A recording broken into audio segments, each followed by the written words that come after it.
देखिए, मादन रस क्या है, संक्षेप में समझ लीजिए। आप लोग जो भक्ति कर रहे हैं ये नवधा भक्ति कहलाती है। वैसे तो भक्ति बहुत प्रकार की है।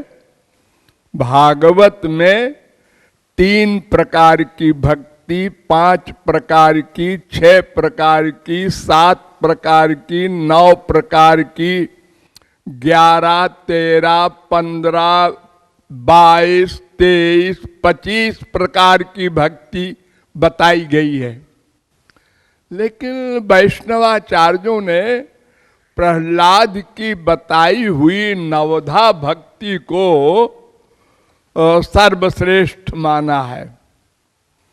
श्रवणम, कीर्तनम, विष्णोरर्चनम, पादसेवनम, स्मरणम, वंदनम, दास्यम, सख्यमात्मनिवेदनम इति पुंसार्पिता विष्णु भक्तिश्चे नवलक्षणा। 7वें स्कंद के 5वें अध्याय का 32वां 33वां श्लोक। इसमें 9 प्रकार की भक्ति बताई गई है। उन 9 प्रकार में भी 3 प्रकार की भक्ति सबसे प्रमुख है।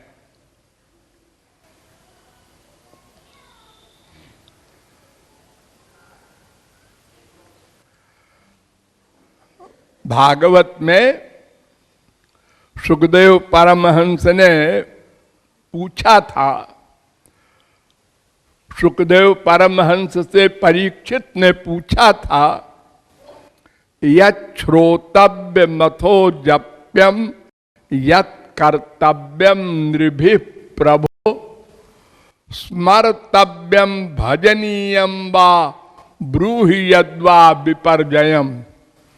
पहले स्कंद के 19वें अध्याय का 38वां श्लोक। महाराज संक्षेप में बताइए मैं कौन कौन सी भक्ति करूं, क्योंकि मुझे 7 दिन में मरना है। तक्षक सांप काटेगा, हमको श्राप है, तो 7 दिन में भगवत प्राप्ति करना है। तो सुखदेव परमहंस ने कहा कि तस्मात् भारत सर्वात्मा भगवान ईश्वरो हरि श्रोतव्य कीर्तितव्यश्च स्मर्तव्यश्चेच्छता भयम। दूसरे स्कंद के पहले अध्याय का 5वां श्लोक भागवत। 3 भक्ति तू कर 9 में। एक तो श्रोतव्याम, सुन। इस समय भागवत सुन रहा है ना परीक्षित, ये श्रवण भक्ति। क्योंकि बिना समझे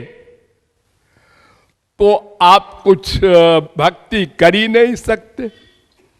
भगवान कौन है, आप कौन है, माया क्या है, संसार क्या है, सुख क्या है, दुख क्या है, सब बातें समझना होगा तभी तो भक्ति कर सकेंगे आप। कोई महापुरुष आपको ये सब समझाएगा तो वो श्रवण भक्ति है, वो कंपलसरी है सबके लिए। नंबर 2, भगवान के नाम गुण लीलादि का संकीर्तन। श्रोतव्य कीर्तितव्यश्च, कीर्तन ये आप लोग करते ही हैं। और तीसरी भक्ति है स्मर्तव्यश्चेच्छता भयम, भगवान का मन से स्मरण।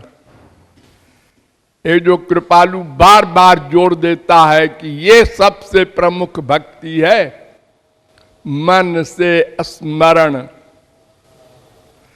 ये प्राण के समान है।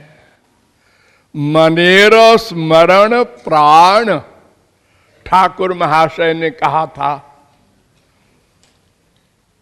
तो तीन भक्ति प्रमुख, श्रवणम कीर्तनम ध्यानम हरेर अद्भुत कर्मण।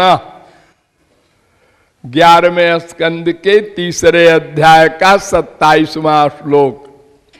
9 योगीश्वरों ने विदेह निमि को ये उपदेश दिया था कि 3 भक्ति प्रमुख है, श्रवण, कीर्तन और स्मरण। ये 3 प्रमुख है। इन तीनों में भी सबसे प्रमुख है स्मरण। और कुछ न करें आप, एक बार राधे श्याम न बोलें, स्मरण कर लें, भगवत प्राप्ति हो जाएगी। और स्मरण न करें तो अनंत कोटि बार राधे राधे बोले, इससे न माया निवृत्ति होगी और न भगवत प्राप्ति होगी। क्योंकि ये माया निवृत्ति और भगवत प्राप्ति का जो कार्य है, ये मन को करना है। प्रत्येक कर्म का कर्ता मन माना गया है। मन एव मनुष्याणाम कारणम बंध मोक्षयो, वेद कह रहा है। बंधन और मोक्ष का कारण मन है। ब्रह्म बिंदु उपनिषद का दूसरा मंत्र, ये मंत्र साठ्यायनी उपनिषद में भी है। साठ्यायनी उपनिषद का पहला मंत्र, ये मंत्र, ये श्लोक नारद पुराण में भी है और पंचदशी में भी है। ये मन एव मनुष्याणाम कारणम बंध मोक्षयो। और साठ्यायनी उपनिषद के अलावा स्कंदोपनिषद में भी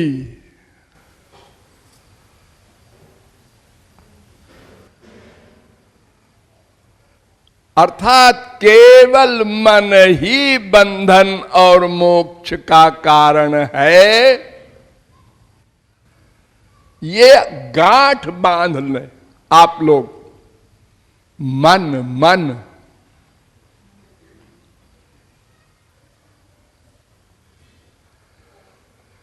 मन से ही भक्ति होगी। साथ में इंद्रियां लगी रहें, अच्छा है, भगवान ने इंद्रियां बनाई हैं, उनको भी लगाए रहो। रसना से भगवान का नाम लो, कान से सुनो भगवान के नाम गुण लीला।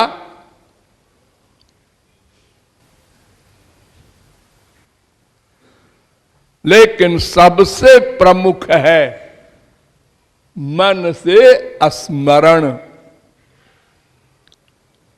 तो नवधा भक्ति में भी 3 भक्ति और 3 में भी 1 भक्ति, स्मरण, ध्यान, चिंतन।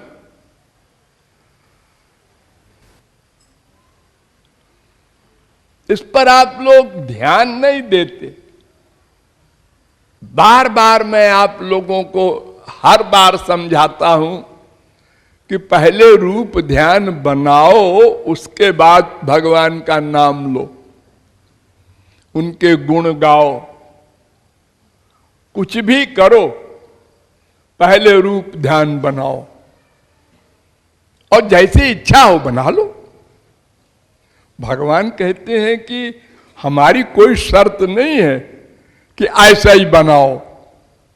छोटे से श्री कृष्ण 1 दिन के, 1 साल के, 10 साल के, 20 साल के, 100 साल के,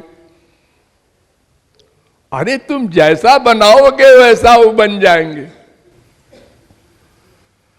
यद यद धियात उरुगाय विभावयन्ति तत्तद बपु प्रणय से सदनुग्रहाय। जैसा भक्त चाहता है वैसा वो बन जाते हैं। तीसरे अध्याय के तीसरे स्कंद के 9वें अध्याय का 11वां श्लोक।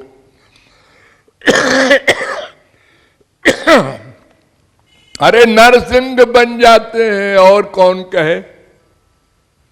आधा मनुष्य आधा शेर, जो संसार में कभी नहीं हुआ वो होने लगता है। कितना गंदा शरीर माना जाता है, सबसे गंदा सुअर। भगवान सुअर भी बने हैं।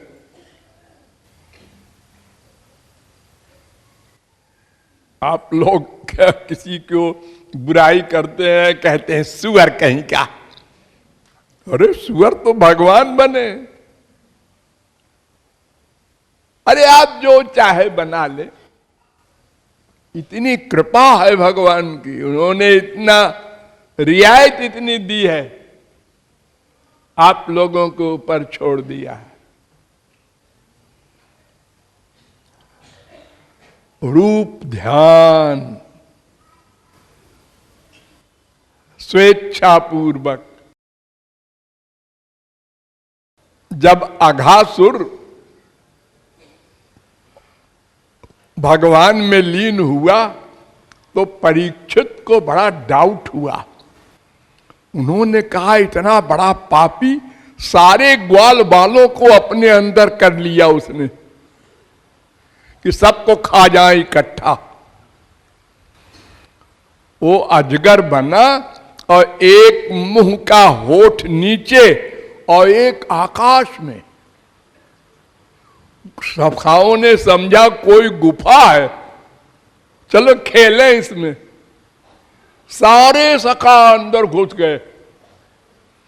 उसने कहा अच्छा है, बंद कर दूं? लेकिन नहीं, अभी नहीं, इसका नेता अभी बाहर है, वो भी आ जाए तो। ठाकुर जी ने कहा अच्छा बच्चू, आ रहा हूं मैं। तो ठाकुर जी अंदर गए तो उसने कहा आप बढ़िया मौका है। ऊपर के होठ को उसने नीचे किया कि सबको दबा के समाप्त कर दें। तो जब वो ठाकुर जी के सिर के पास आया तो ठाकुर जी ने लंबा होना शुरू किया। इतना लंबा हुए, इतने लंबे हुए कि उसका फट गया मुंह पूरा और वो मर गया। सब सखा लोग भागे, अरे ये तो सांप है। तो परीक्षित ने कहा इतना बड़ा पापी वो भगवान में कैसे मिल गया। तो सुखदेव परमहंस ने उत्तर दिया, सकृद्यदंग प्रतिमांतराहिता मनोमयी भागवतीम ददौ गतिम। 10वें स्कंद के 12वें अध्याय का 39वां श्लोक। अरे गधे, मन से बनाया हुआ भगवान का रूप जब गोलोक दे देता है, अपने अपने मन से बनाया हुआ, वो भगवान का रूप तो है ही नहीं। अरे अपना मन क्या बनाएगा। जैसे संसार में किसी को देखा है सुंदर, ऐसे ही बना देगा। वो भगवान का रूप भला कोई कैसे बनाएगा बिना देखे। लेकिन उसी रूप को भगवान असली मान करके उसको गोलोक दे देते हैं।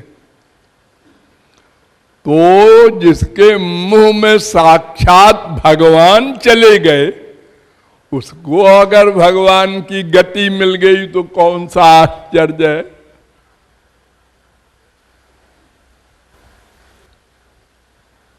इसलिए भगवान ने ये बड़ी कृपा की है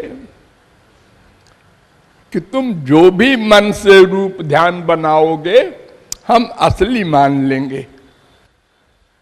रूप ध्यान अवश्य करो। नवधा भक्ति में इसका सबसे प्रमुख स्थान है। स्मरणम स्मर्तव्य सततम विष्णुर विस्मर्तव्यो न जात उचित। पद्म पुराण में कहा गया 7100 केवल स्मरण करो और कुछ न करो, भगवत प्राप्ति हो जाएगी। आलोड्य सर्वशास्त्राणि विचार्य च पुनः पुनः इदमेकम सुनिष्पन्नम। सब वेदों शास्त्रों का मंथन करके वेदव्यास कह रहे हैं मैं एक निष्कर्ष पर पहुंचा हूं, मनुष्यों तुम लोग भी उसको नोट कर लो। क्या? ध्येयो नारायणो हरि।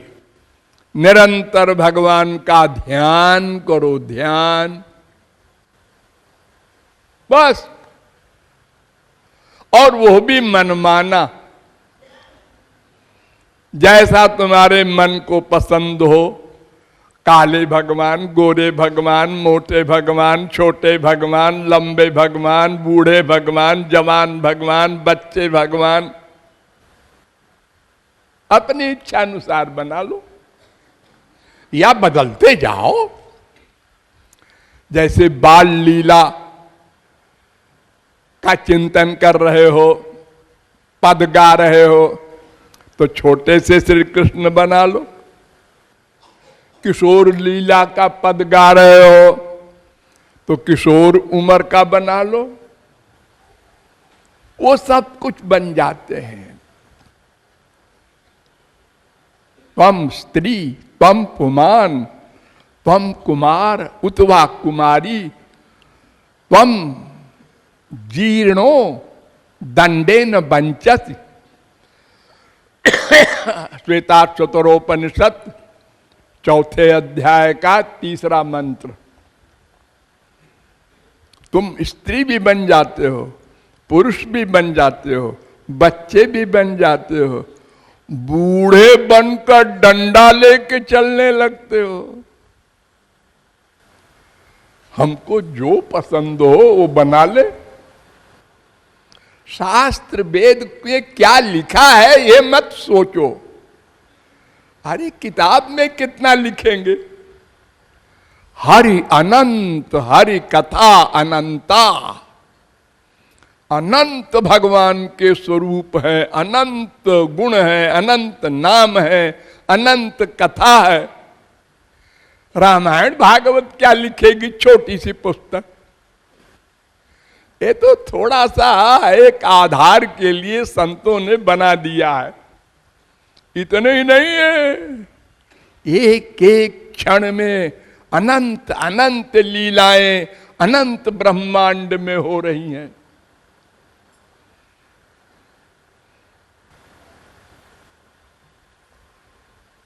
भगवान स्वयं कहते हैं मैं भी नहीं बता सकता कितनी लीलाएं कहां कहां हो रही हैं, क्योंकि गिनती नहीं है, असंख्य है। जन्म कर्माभिधानानि संति मेंग सहस्रशः न शक्यन्ते नुसंख्यातु मनंतत्वान् मयापि। 10, 51, 37 अनंत है, इसलिए मैं भी नहीं गिन सकता। तो आपकी जैसी इच्छा हो रूप बना लो, जैसा चाहे कपड़ा पहना दो, जैसा चाहो श्रृंगार करो, जो चाहो खिलाओ, जैसा चाहो प्यार करो, डरो मत।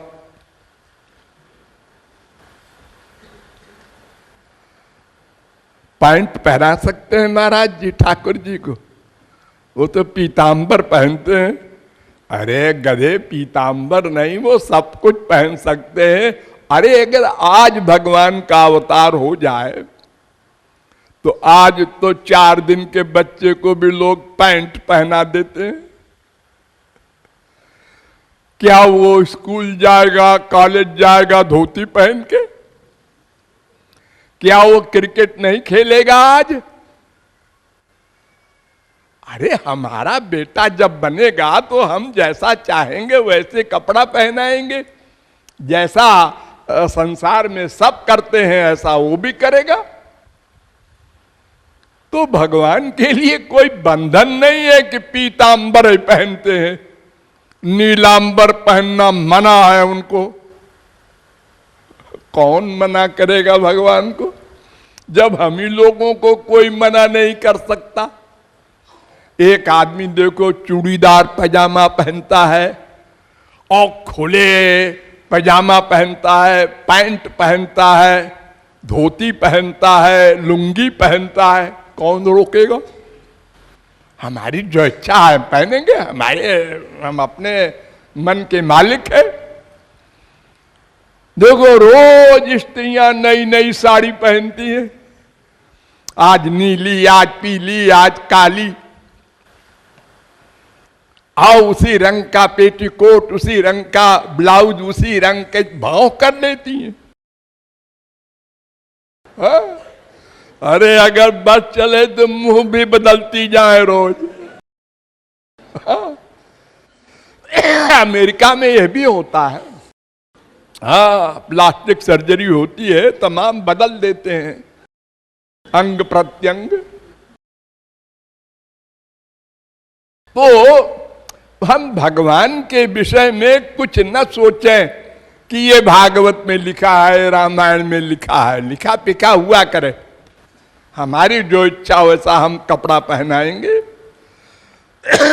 हम जो खाते हैं वो खिलाएंगे।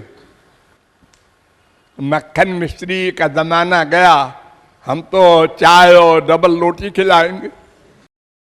हाँ, हमारी जो पसंद है वही हम करेंगे, हमारा बेटा है।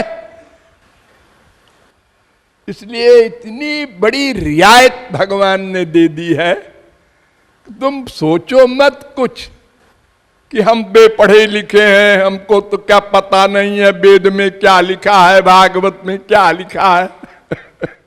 अरे जो लिखा है अगर मालूम हो वैसे ही कर लो, नहीं मालूम है मन माना करो।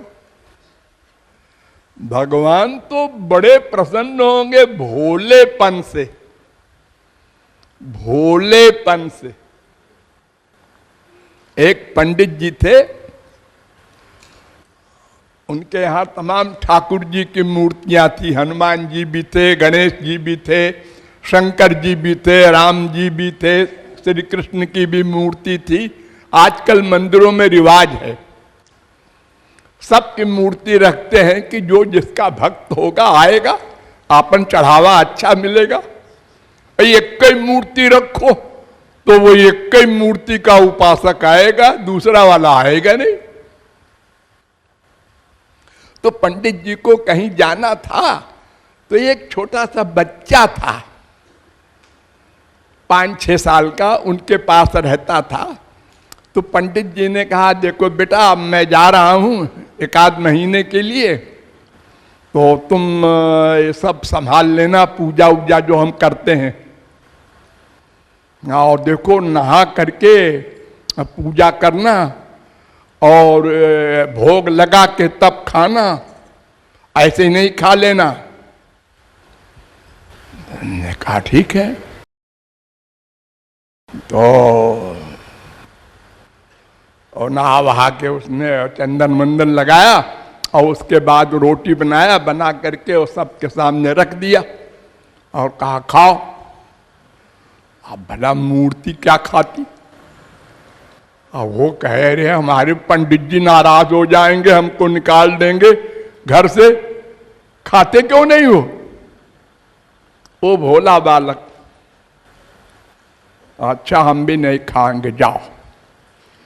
1 दिन 2 दिन 3 दिन 4 दिन हो गया, तो कहता है अरे मैं तो चल नहीं पा रहा हूं, कमजोर हो गया इतना, और तुम लोग खाते ही नहीं हो।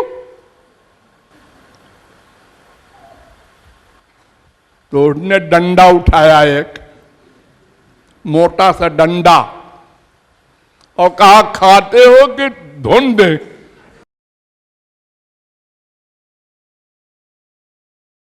इतना विश्वास उसको था, सब खाने लगे मूर्ति से निकल निकल के, और सब खा गए। अरे सब खा गए, मैं क्या खाऊंगा? चलो कोई बात नहीं, फिर से बना लेता हूं। अब रोज खाने लगे सब मूर्ति वाले, तो रोज नया नया आटा लाना पड़े उधार। कोई बात नहीं। अब पंडित जी आए, पंडित जी को उसने बताया कि 1 क्विंटल आटा खत्म हो गया है। पंडित जी ने कहा क्या बकबक करता है? हाँ, ये सब लोग खा रहे थे, इतना खा रहे थे। अरे बेवकूफ, हमसे तो कभी खाए नहीं, इससे खा रहे थे अपड़ गंवार। हम तो वेद पढ़े हैं, वेद मंत्र बोल बोल के और नैवेद्य देते थे। आप मानते नहीं पंडित जी? कहना अच्छा आज खिलाते, मैं देखूं। वो छुप के पंडित जी देख रहे थे, और तो सारे भगवान जितने भी थे आज खाने नहीं आए। और वो कहे खाते हो कि उठाऊं लठिया, तो सब खाने लगे। पंडित जी ने कहा अरे रे रे क्या हो रहा है? ये हनुमान जी भी साक्षात, ये शंकर जी भी सब खा रहे हैं। अब धिक्कारा अपने आप को कि मैंने ये शास्त्र वेद पढ़ा, इतनी कर्मकांड, इतने पंडिताई, शायद व्यर्थ।